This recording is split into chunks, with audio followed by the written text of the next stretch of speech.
Apakah kita sedang mempersiapkan generasi untuk masa depan, atau hanya mencetak robot penghafal untuk lulus ujian? Saat anak-anak kita masih sibuk menghafal definisi tanpa praktik, bahkan bertaruh nyawa menyeberang sungai demi sekolah yang bocor, anak-anak 6 tahun di Beijing sudah duduk tegak di depan monitor. Bukan main game, tapi melatih logika Python dan merakit sensor robotika. Tiongkok sadar bahwa perang supremasi global masa depan tidak lagi dimenangkan di medan tempur, melainkan di meja belajar. Mereka memperlakukan kurikulum AI setara pentingnya dengan membaca dan menulis.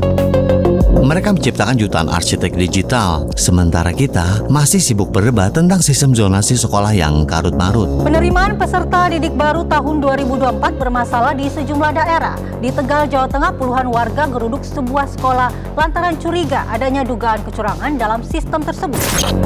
Bagaimana bisa sebuah negara mengubah ruang kelas menjadi pangkalan militer digital yang siap menguncang dunia? Dan mengapa sistem kita seolah dibiarkan tertinggal? Sahabat Babnus, mari kita bedah mesin ambisi ini.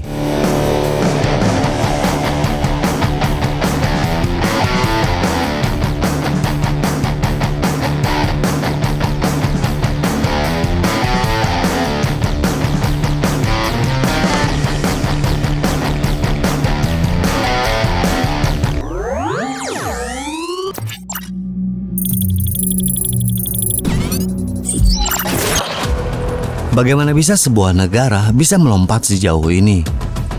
Jawabannya ada pada cetak biru kurikulum mereka yang tidak dirancang untuk sekedar lulusan, melainkan sebagai senjata geopolitik. Sahabat Babnus, ada 4 pilar ekstrim yang mereka gunakan. Yang pertama adalah desain kurikulum STEM yang agresif.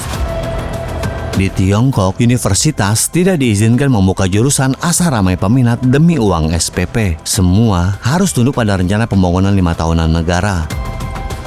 Hasilnya, jutaan insinyur dan ilmuwan data dicetak setiap tahun untuk langsung memegang kendali di raksasa teknologi seperti Huawei, BYD, dan Tencent. Yang kedua adalah standar kompetensi kelas dunia. Dalam tes PISA, tolak ukur kemampuan siswa global, pelajar dari Beijing, Shanghai, hingga Zhejiang secara konsisten selalu menduduki peringkat teratas dunia.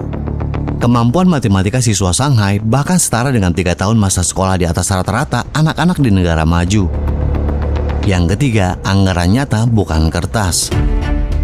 Dana masif dialokasikan bukan untuk birokrasi, melainkan untuk membangun laboratorium canggih hingga ke pelosok desa melalui program digital, serta menempatkan guru sebagai profesi terhormat dengan seleksi super ketat. Dan yang keempat, kebijakan yang paling gila, reformasi double reduction. Pada tahun 2021, Beijing melihat industri les privat komersial bernilai miliaran dolar telah membuat siswa stres dan memperlebar jurang sosial. Lalu apa yang mereka lakukan? Mereka menghapusnya dalam semalam. Pemerintah memaksa sekolah negeri untuk mengambil alih jam tambahan lewat praktik nyata olahraga dan seni. Sahabat Babnus, mari kita bedah isi kepala generasi masa depan Tiongkok. Mereka dididik untuk mendominasi dunia melalui kurikulum yang terintegrasi secara ekstrim sejak bangku sekolah dasar. Fase pertama yaitu usia antara 6 hingga 11 tahun. Di kelas 1 sampai kelas 3 SD, mereka belajar logika, bagaimana teknologi mengenali wajah dan suara melalui interaksi gawai pintar.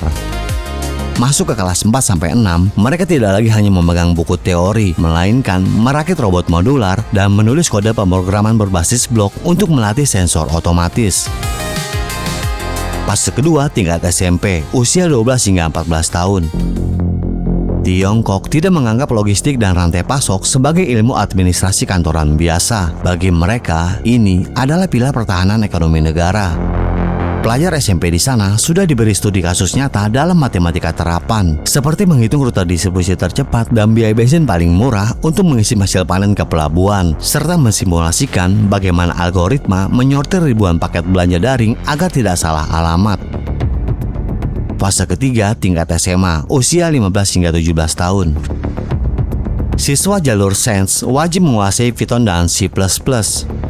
Tugas kelompok mereka bukan lagi membuat makalah, melainkan membangun prototipe smart warehouse atau membangun gudang pintar.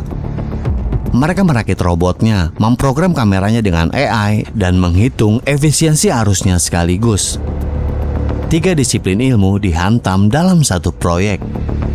Dan puncaknya di perguruan tinggi, universitas top seperti Tsinghua atau Harbin tidak memberi ruang untuk skripsi teoritis yang berakhir di perpustakaan dan berdebu. Kurikulum mereka dipesan langsung oleh pabrik raksasa seperti Foxconn, DJI, dan BYD. Tugas akhir mahasiswa wajib memecahkan masalah real industri nasional, mulai dari meningkatkan akurasi dengan robot di pabrik chip hingga mengoptimalkan rute kontainer di pelabuhan Shanghai. Mereka bergerak linear presisi dan mematikan dari meja belajar langsung menuju jalur produksi dunia. Jika kita mengira bahwa ambisi ini hanya terjadi di universitas elit, maka kita salah besar.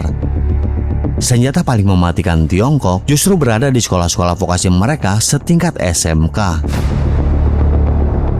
Di sana, sekolah vokasi bukanlah tempat pembuangan bagi siswa yang gagal masuk SMA favorit. Vokasi adalah jalur utama industri, pilar yang mengubah miliaran populasi menjadi mesin produksi masif yang sangat presisi. Inilah yang Babnus sebut sebagai the monster factor. Kurikulum sekolah vokasi di Tiongkok tidak dibuat oleh birokrat di belakang meja, melainkan ditulis langsung di lantai pabrik oleh raksasa teknologi. Ketika BYD butuh jutaan teknisi baterai mobil listrik generasi terbaru, sekolah vokasi tidak lagi mengajarkan teori mesin karburator kuno. Mereka langsung membongkar baterai lithium-ion dan memprogram robot praktek di dalam kelas.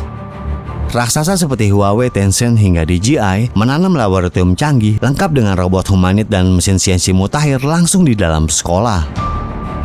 Hasilnya, hari ini lulus, besok pagi mereka sudah siap mengoperasikan lini produksi paling rumit di dunia tanpa perlu pelatihan ulang. Integrasi gila inilah yang membuat Tiongkok mampu melakukan replikasi teknologi dan produksi massal dengan kecepatan yang tidak masuk akal oleh negara barat sekalipun.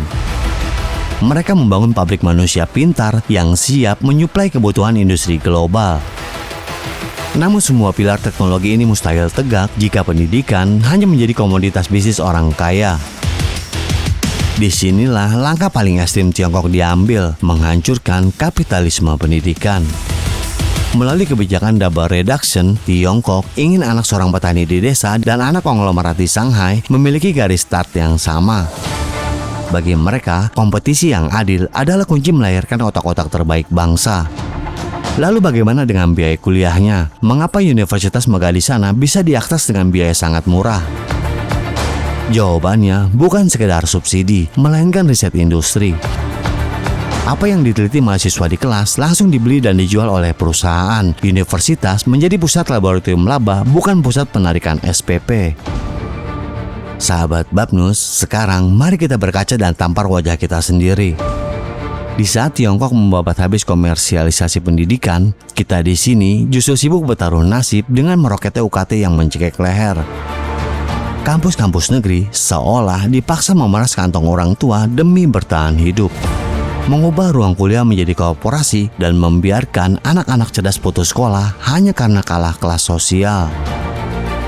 Sahabat Babnus, masa depan sebuah bangsa tidak pernah ditentukan oleh lembaran ijazah atau gelar mentereng di atas kertas. Tiongkok telah membuktikan bahwa masa depan ditentukan oleh keahlian nyata yang ada di dalam kepala generasi mudanya.